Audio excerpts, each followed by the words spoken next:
Lazerboy, what is the secret of your powers?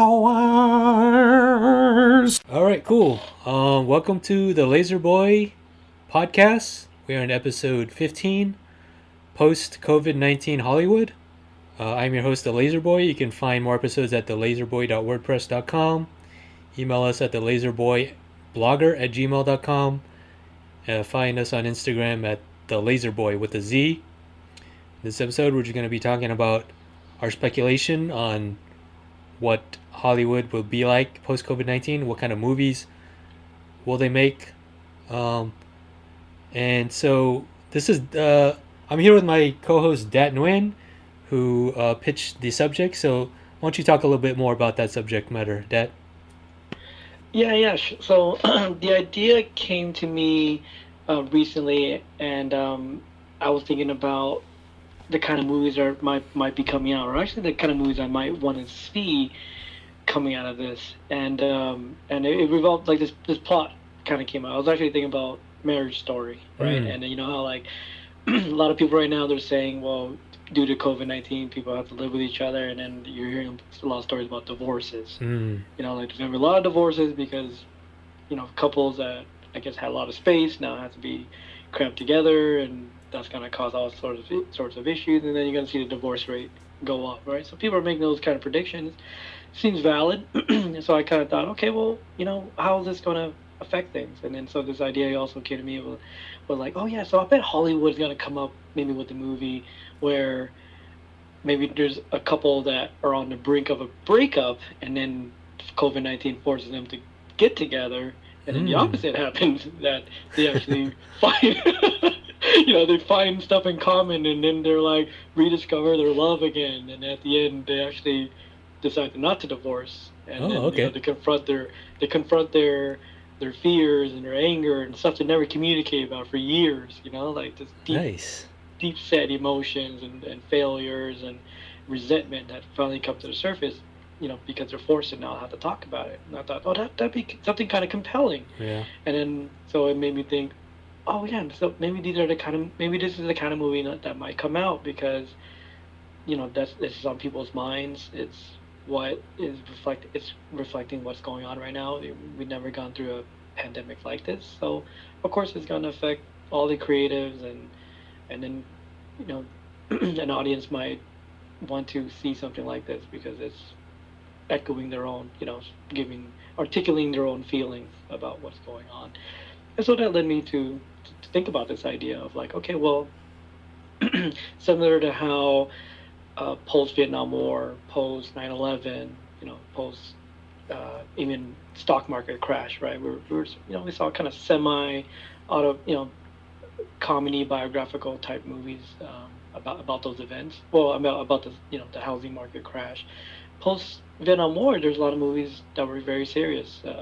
Things like Deer Hunter, Taxi Driver, that echoed a disillusioned mood of society.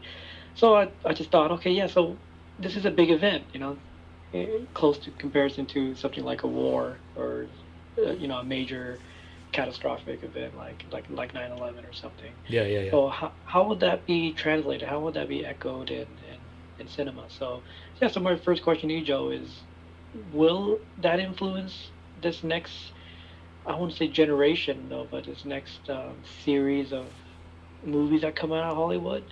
And if so, what do you think you might see?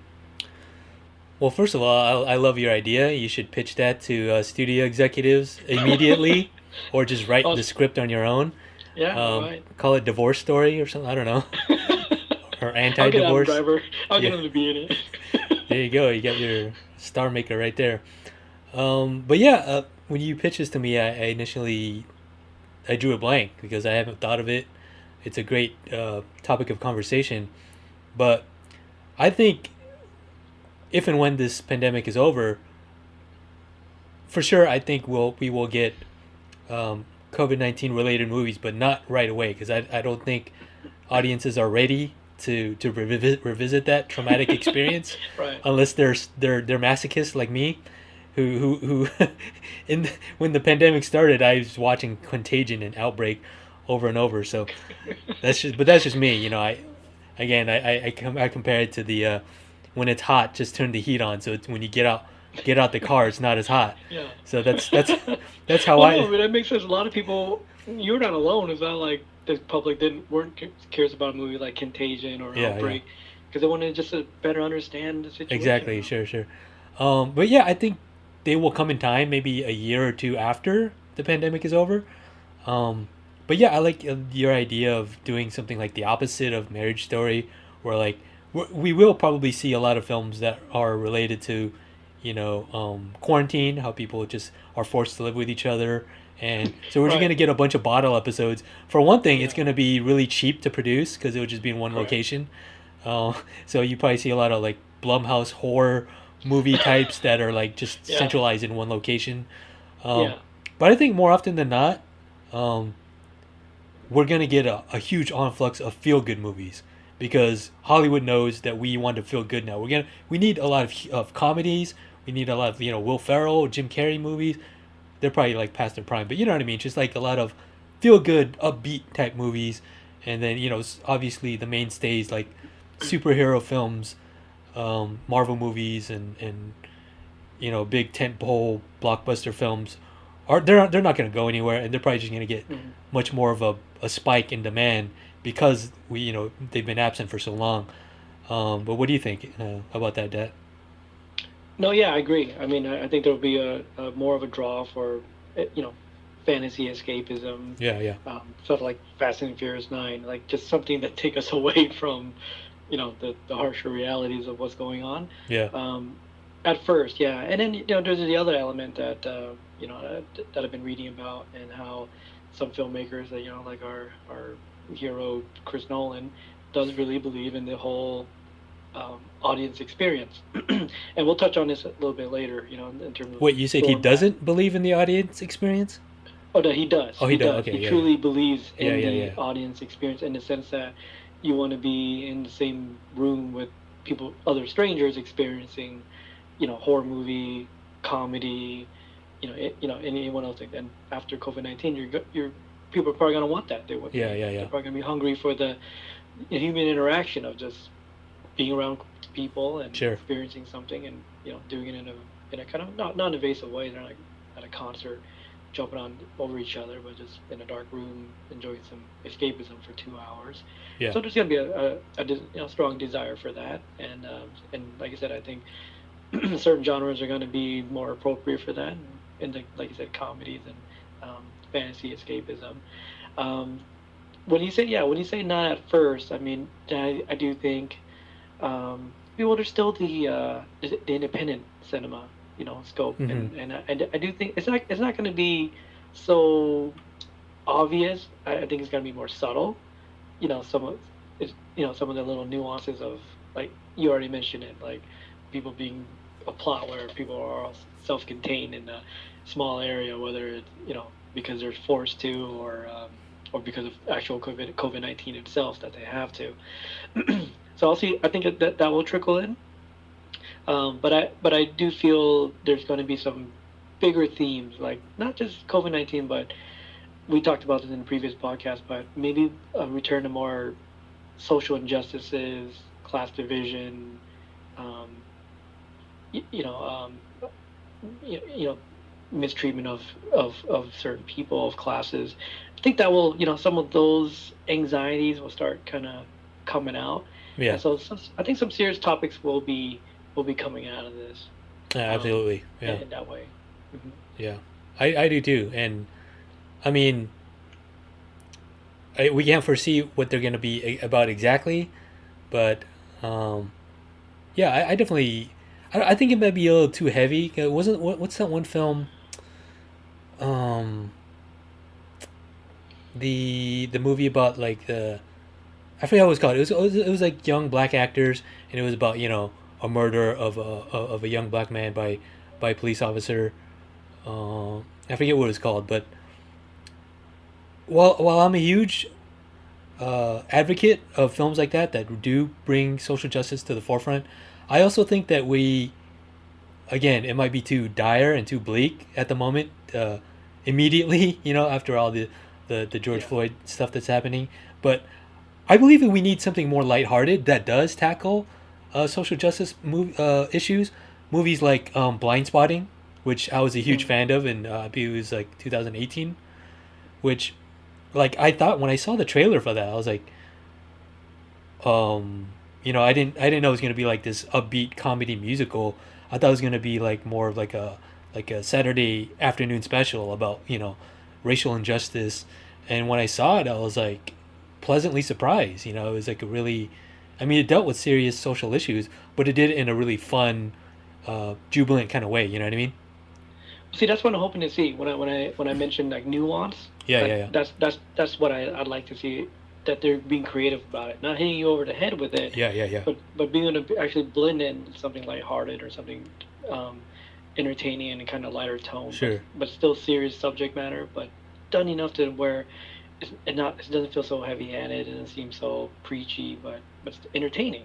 Right. I think that's what cinema has always been able to do very well. Less Spike Lee and more Jordan Peele, so to speak. Like Spike Lee kind of hits you over the head with it, whereas like Jordan Peele like imbues it subtly into like a horror film. Like obviously like Get Out and Us are his only films, but he doesn't hit you over the head with it. It's like he talks about those subjects, but it's like thinly veiled. So Yeah. I mean, it's obvious it's there, but it's not direct. Some people just don't want to feel that, and because it's also taken away from the entertainment value. He's trying to make horror movies and comedy horror movies, and so that's the heart of it.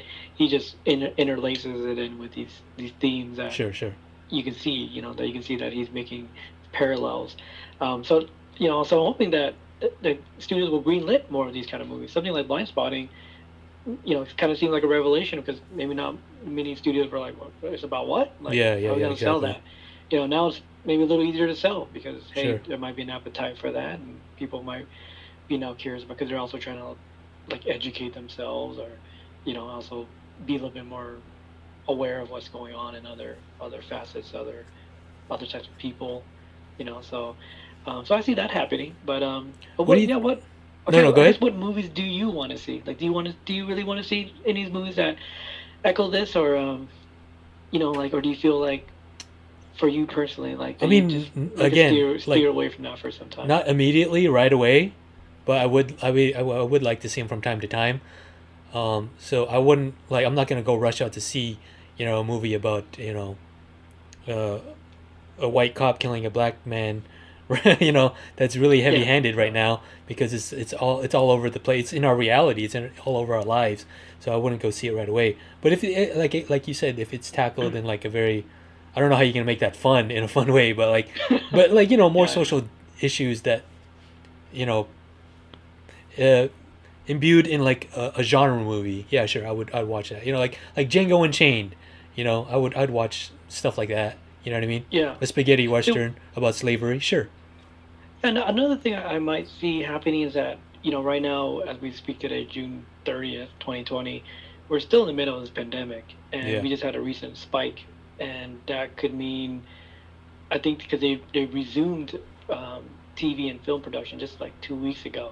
Now the state might put another into that for a little bit. So maybe studios might start adjusting and now saying, hey, look, we can't put these big productions and crews together. We got to think small. Can we get Tom Hanks and A-list people to start maybe thinking about doing some smaller scale stuff? Right. Like focusing on other scripts and plots that we had out there, but there was not generating a lot of interest. Yeah. Well, I heard the last thing I heard about that was like Blumhouse making a film that's very difficult to maneuver with the pandemic and all the guidelines and stuff like that. So I mean, it's hard to tell because we haven't seen anything. But like the only example I can think of that we can go from is like all the variety shows that they have to do from home. Like Conan from home, or Jimmy Fallon from home, SNL from home, and it's like the production quality is really poor. Obviously, that's going to be the trade-off. But the writing, they have to step up the writing. They have to be more clever, I haven't found SNL to be that clever in years, maybe decades. So. Okay, I mean, like, think about that movie Room. Yeah. Remember? Did you see Brie Larson Room? No, I had not. I thought you were talking about the Tommy Wiseau The Room, but I've, that too. I've seen The Room. I guess you're gonna have to see stuff like that too, because it's gotta be like, skeleton crew, maybe Yeah. like 3 principal actors. Yeah. You're gonna have to step up your game. You're gonna have to Yeah, be for super sure. creative, just like, Blumhouse themselves as a small not art house, but a small Yeah. studio, sub-$1 million or less movie. Yeah, the mid-budget movie, which is disappearing. Let me ask you this before it's a good segue, but Yeah. with the disappearance of like the mid-budget film, but I think now it's going to be in high demand because that's the only kind of production that we can get.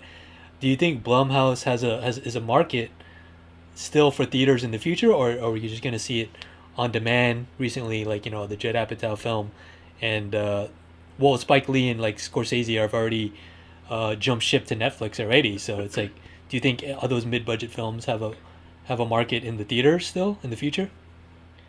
Mid-budget? So you mean Like define Blum, that, like so like Blumhouse. $1 million? Yeah, like Blumhouse movies are mid-budget Yeah. films. You know what I mean? Oh, okay. No, I think they're a very, very like malleable, and Yeah. and they're making adjustments. So I think they'll do that for sure. They don't have to worry about the massive marketing costs, and massive budgets, and massive pressure from Yeah, yeah, studios. yeah. I think they have more flexibility in saying, hey, look, if it's video on demand. I mean, they already did it within I think with 2 movies. Yeah, what was that like horror Invisible movie? Man. What What's was not Blumhouse, but there was like a horror movie that got like they broke records for people renting it or something like that. I forgot. It was like a zombie film or like a horror movie, like a really low budget horror movie. Was it The Hunt? No, it was like No, later. But I don't know. Sorry. Yeah. Go ahead about Blumhouse. Okay, yeah. I think they're in a position to easily say, hey, we'll sell our work to Netflix now, or Amazon Prime, or Sure. do video on demand. Because if the audience don't have any options, and their audiences are going to be thirsty for more content, and the Blumhouse stuff falls into the line of the fantasy escape that we're talking about. Yeah. Just get and they could probably interlace it in with some politics and whatnot, or some stuff that's going on, and as far as people's just general anguish and anxiety, Yeah. but do it in a lighthearted, light enough tone, and with sarcasm and whatnot. Do you think So that? yeah, they're in good position to do that. Do you think that? I know like some movies like Tenet and like Black Widow need to be seen in theaters, and I'm every time I see like the playlist or slash film posted an article about how Tenet is delayed yet again. Yeah. I love reading the comments, and they're like, no, we're not ready to go to theaters. And then there's this one comment that said, release Tenet on demand where it was meant to be seen. Well, okay. But Let do me ask you think how much value is there, do you feel, in the theatrical experience? Not just the audio and video part, Mhm. because that's kind of obvious, and I think that's I'm biased, but I think that's important. But the audience, Yeah. the joint audience experience. The How do you feel about that? communal shared experience, right? Yeah. I think it's diminishing, like you said. Like we're sick of it. We're sick of people talking. We're sick of people, kicking our seats or something. And then it probably won't be like that because we're gonna have like the 6 feet social distancing rule. But yeah, nobody wants to go. Nobody is that social anymore, especially now with COVID and the pandemic. Like we're being less social. But I think that like movies like blockbusters, like theme park movies, like Disney movies, obviously, they're called theme park movies for a reason. Well, Spike Lee said that, right? Yeah, No, Scorsese said that. it's not a theme park without people. You got to ride rides with people. You know what I mean? So like, and that's one of the reasons why, mid-budget movies have been disappearing is because nobody's going to see movies like that in the theaters anymore. They're only going to see the big Disney Pirates of the Caribbean, Pixar or Marvel movies. You know what I mean? So I forgot what I was going to follow that up with, but I was going to ask you. So there's no chance at all for like Tenet and Marvel movies to be on demand immediately, right? I don't see it, man. There's just so much money at stake with those. Yeah. Number one, Nolan. I think they are kind of respecting Nolan and his preference for releasing Tenet in theaters in the big format, because it will be a travesty to watch Tenet on your cell phone. Which a lot on the of people plane. will do. That's crazy to me, but but I do from what I've been researching, that there has been sales spike in like home audio equipment, Yeah, yeah. projectors, That's big screen good. TVs. That levels the playing field, and I think helps mitigate the lack of the theatrical experience. Um, Tenet, I feel it's part of when you think about a film, you do have to think about the sound engineering and all the talent and all the artists who work in different areas, from CGI to the music to the score. You can only experience that, just like a musician. You got to experience that like either live, for Yeah, yeah, yeah. seeing a live musician is one thing versus listening to them on your Yeah, exactly. That's headphones. a great comparison. Like, no one wants to see a live concert in their homes with subpar sound system. So Yeah, yeah. That's not it's part of the experience yeah, is yeah, to yeah. kind of feel it, and again I'm also now trying to make an argument for, is there, it's like you said, it's diminishing, but is there sufficient value for the other part of the experience, which is to watch it with other audience members? Maybe we're taking that for granted, because you saw Avengers Endgame. I mean, Yeah, that was a great that was a movie to watch big, with like, fans. kind of well, it's the culmination of all these movies that a lot of fans Yeah, were yeah, all yeah. waiting for. To experience that with other fans, Yeah, and you seeing can't all get the that back. emotions and all that, like, You know what I mean? it was Yeah, different. Yeah, it's an experience. that I have to make an argument and say, yeah, that's I can't say that watching at home, watching by yourself, could match that. You don't. You So can't get the thrill. You can't get the adrenaline of when Cap says like Avengers assemble and everyone's like yeah. Like, you can't get that at home. yeah, You can't yeah. simulate that. You know what I mean? It was an event movie. Yeah. It was an event movie that you had to kind of like experience with others, because it was all people's expectations and everything, and all the investment that they've put in has come to this, and yeah, you did want to just feel the raw emotions that Yeah, came yeah, out, yeah. and all these great audience moments that they put in there, which were from and yeah, there wasn't a lot of movies I could even say that like almost moved me to tears, Mhm. and I wouldn't think like you said, the theme park movie would do that. And so I can't discount the value of that, because Yeah. I've experienced firsthand, and that was just last year. um yeah, Oh, it right. was Yeah, I last year. can't believe So, that. and then so Feels I like was like, okay, feels like a well, lifetime ago. yeah, basically. So I can't, so I know that's true, and I know that's real, so I can't just eliminate it or say it's not worth it, or say it's not worth Yeah, yeah, maintaining. you're right. But Yeah. only and when it pertains to specific movies, like Marvel movies and even like Star Wars movies. Like, I remember when I went to see all of the original trilogy and the prequel trilogy in one sitting at the Celebration 4, I believe, or I believe it was Celebration 4, 2007, and they screened all 6 movies in like one 24, 20-hour time frame.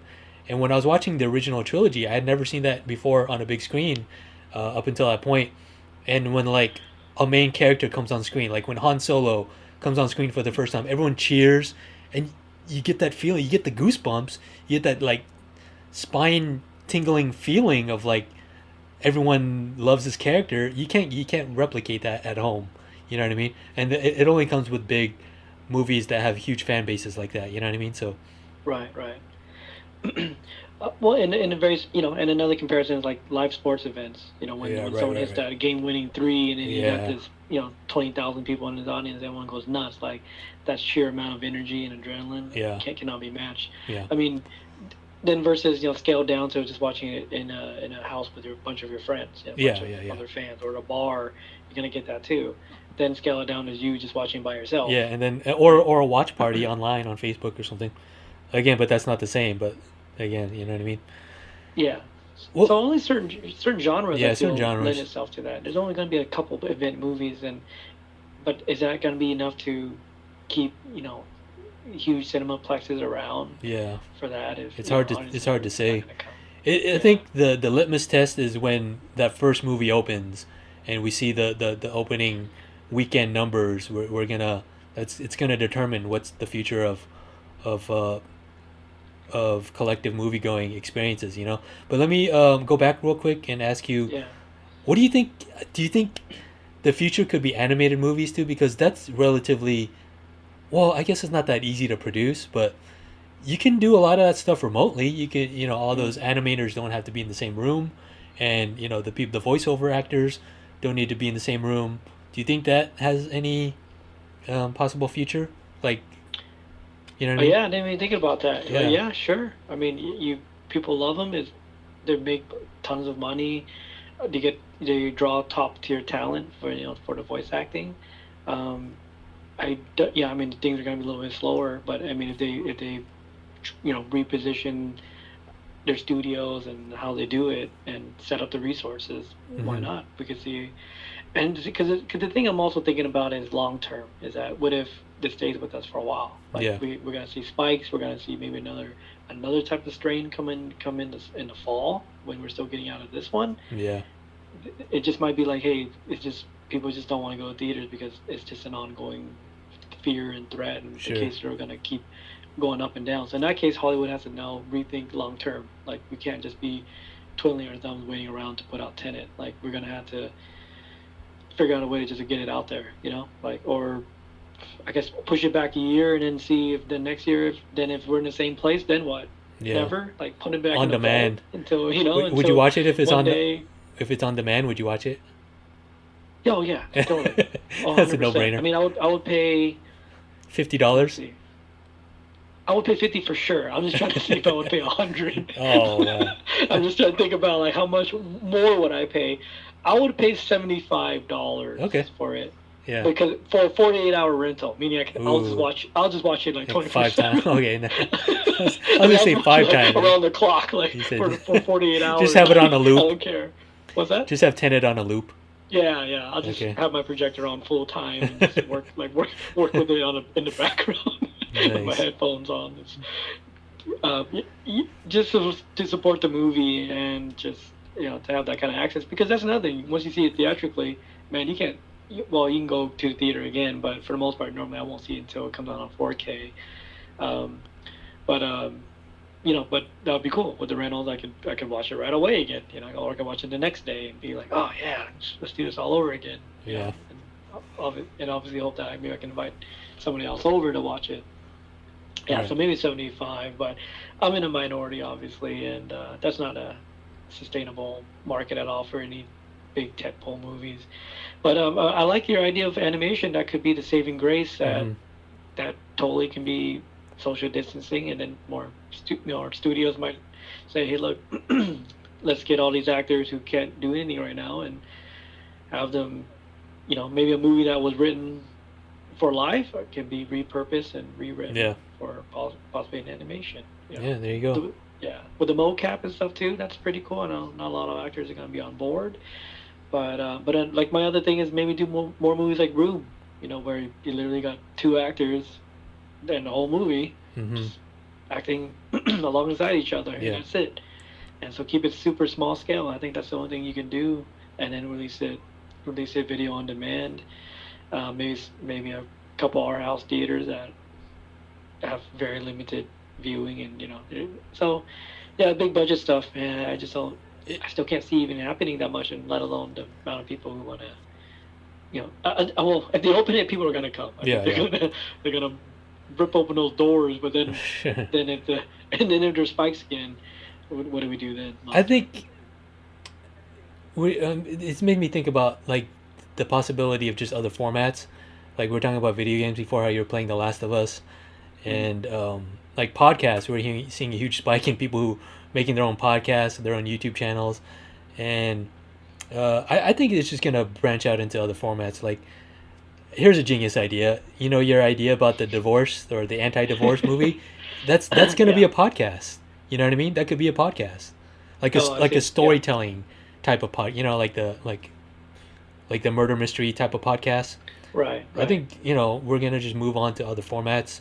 I think right for now at least the theatrical experience is dead. Why not branch out and see what we can do in other formats? You know what I mean? I like that idea. Yeah. Yeah. I like it. I mean, it's hard. It might be hard to get a lot of people on board for a lot of traditionalists or a lot of actors who are like, I don't want to do that. Like, my talent is, ask Gal Gadot to do that. I don't think Gal Gadot wants to probably do podcasts. I think she wants to flash her pretty smile. Well, she could do a video cast. You know what I mean? She could have her own YouTube channel and give makeup tips or her dieting keto a regimen. I don't know, whatever she She's wants. gonna have You know? millions of followers, yeah. But the question is, does she want to do that? Like, I mean, does no, she but want to do she that? does. Does she have a choice? That's the thing. You know what I mean? So No. Well, her choice is probably just retire early and live off her wealth. she just But, she should just do a podcast with Conan because her and Conan have a good rapport. When when he went to Israel, he did a Yeah, Conan in Israel, right. and he has his own podcast already. So you Yeah, do the yeah. Gal and Conan show right there. But that, that's the thing. But these actors want. If you saw that last video, the cringe, not Gal Gadot's cringe-worthy Imagine compilation, but the other one, the I Take Responsibility, the black and white Oh, okay. one with all the actors. It was another like out of touch, cringeworthy type video, and a lot of the critics were like, "Look, we get it. You guys haven't been acting for a long time. You guys were just chomping at the bit to do something. Sure. You guys are actors. You guys need to express creatively. That's what you do. Like if you're a writer, you want to write. Yeah, Like, yeah. You just write no matter what. You'll write even if you don't get paid. It's just you have to. So these actors, I think there's a similar tick, and if they're not acting, okay, yeah, some of them can start doing voice animation. They could do video, like you say, video games now upping up their production values, and a lot of Tomb Raider and Need for Speed and all these game adaptations anyway. Why not just go the other direction? Let me ask you this before we start to wrap up here. But do you think there's any future for, how No. like Absolutely not. very insightful answer. Yeah. Well, I don't know. I guess I'm just throwing it out there, but like what we're doing, like SNL from home, where they're just like doing video conferencing, acting, and I mean, I guess I answered my own question. Okay, there's no Davidson future for rap videos. Yeah, those are cool though. Yeah, but there's no feasible way for people to act through through Zoom, right? Because you can't really get a proper response time for one thing, and for the other, it just doesn't look good, right? So You can do it. You can But- do it. I mean, like, look at Blair Witch Project. I mean, okay, you just gotta be super creative, man. You just have to like think outside the box. You have to do something that's defies kind of expectations yeah. and utilizes that format in a way that is unexpected. Remember that movie? I mean, I know people probably have gotten tired of like POV movies, but it made me also think about the movie Creep. There's a Mhm. Creep 1 and Creep 2. Have you ever seen those movies? I have not. No. Yeah, okay, Mark Duplass and Oh, you know, okay. it's kind- Yeah. Yeah, Well, I it's know like the him name. being So this weirdo and like basically almost like stalking people and then breaking into their homes and stuff. But it's shot like on kind of camcorder feel. Yeah. And it has that's the thriller elements and everything. So it's just adapting. I think okay. they're gonna want to keep working and they're smart enough and talented enough to know how to do small. Now it's like working with a small budget. Like you're just gonna have to up your writing. You're just gonna up Yeah. Up your your concepts. storylines. What other things can they do? Like that's an actual question. It's not. Yeah. But what else can they do to be more creative? To think outside the box. It's not rhetoric. I'm actually asking you, Dad. Yeah. I mean, let me see. Racking my brain as far as other things. Well, we mentioned you talking animation. We about mentioned video producers and games. just filmmakers, or are you talking Yeah. about actors and stuff? Or just like other formats. Like we already mentioned video games. We Oh, mentioned okay. podcasts. We mentioned, just like Zoom conference call type of Yeah. sitcom skits. Like what else can we do? Like there's really nothing else, right? Unless Utilizing I'm missing technology, something. maybe like there has been, I don't know, people have been doing some crazy stuff with like, how they make people look like Donald Trump, or they make somebody look like a porn star or something like that. Like Oh right, you know, yeah. I forgot what that's called. face But yeah. timing or Yeah. weird face changing or whatever stuff they're doing, Yeah. or like making de-aging somebody. Some of that stuff looks pretty interesting. Okay. So it's harnessing technology in some way, or maybe doing another format. I don't know, maybe more stuff that people want to see on their phones. Yeah. Something small scale. TikTok is Yeah. huge with Gen Zers. So, I mean, that's 15-second increments. So a lot of just like choreographed dances, and I guess that's a future for the next generation. But I mean, I think studio heads should start thinking about that already. You know what I mean? They probably have. We just don't know it. Maybe more like Matthew McConaughey Cadillac commercials. Oh yeah, Make okay. it more cinematic and push them to 30 minutes. Well, have you heard of ASMR? ASMR, what's that? I don't know what it stands for. I think it's an acronym, but it's just like people like whispering quietly into the microphone like that, you know? And they're just like a calm, it's just like a very zen kind of serene thing that you listen to when you're like stressed out, I think. You never heard of that? Oh, mm. Okay. That's a huge thing. Like it It's gets like a thousands. meditative thing. Or, Yeah, thousands of yeah. millions of hits. So Oh, again, we're just okay. like throwing shit out there that I mean, it probably won't reach Hollywood, but I'm just trying to think outside the box of Yeah, what yeah. other formats are readily available. Well, YouTube, But yeah, YouTube YouTube. and Yeah. doing YouTube originals. You got Netflix, you got all the streamers.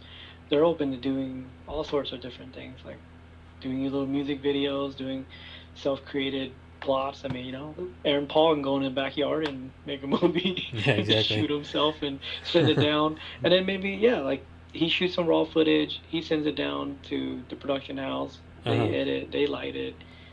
So Essentially, they can make them look polished. The technology they have in their hands right now. They shot, didn't they do? They said Tangerine and yeah, with an on iPhone. iPhone. Yeah. And Steven Soderbergh's already been Yeah. harnessing technology a lot. Like Well, that's Unsane could have probably Joseph been Gordon-Levitt's little project, Hit Record Joe. It's Mhm. like a little like amateur filmmaking community. They shoot whatever and they all send it in and make something out of that. So I think that could be something Oh yeah, to like a think mashup about. kind of Yeah, deal. yeah, yeah. It's a mashup kind of thing. Let's see what Soderbergh did. Yeah, I know. He's You're the one right. that's always in Soderbergh's the always forefront of pushing technology, utilizing every little bit of resource of technology absolutely. to Yeah, to, yeah. to Let's keep an eye on to him for sure. tell a story, right? So Yeah, let's look at the absolutely. the trailblazers Sure, the and see what they Mavericks. can come up with. Cool. Is there anything Yeah. else you wanted to add to this topic, Dad, before we wrap it up, or? Um, let's see. No, I don't know. Just I'm hoping that we'll see creative stuff come out of it. I think we'll see some positive come out of it because it's forcing when you force an industry or anything for survival or to think differently, and you give them no option, they're gonna have to dig deep. So I think we'll see some interesting things come out. And that's just a silver lining, hopefully, in this mass delay of anything coming out of theaters. Yeah. Cool. Well, What do you I do? think this is a Last very words? stimulating conversation. I'm glad you brought it up, and I'm very much looking forward to the Horror podcast story? version of your script idea of your concept of the divorce story. So I'll stay tuned for that. I'm gonna get Adam Driver and Daisy Ridley to do it. There you go. Let them make up for the rise of Skywalker. There you Awesome, Dad. Well, thanks All again right. for joining me, and we'll see you guys next time. Listen to more episodes at thelazerboy.wordpress.com. Email us at thelazerboyblogger@gmail.com, and we'll see you guys next time. Night, everyone.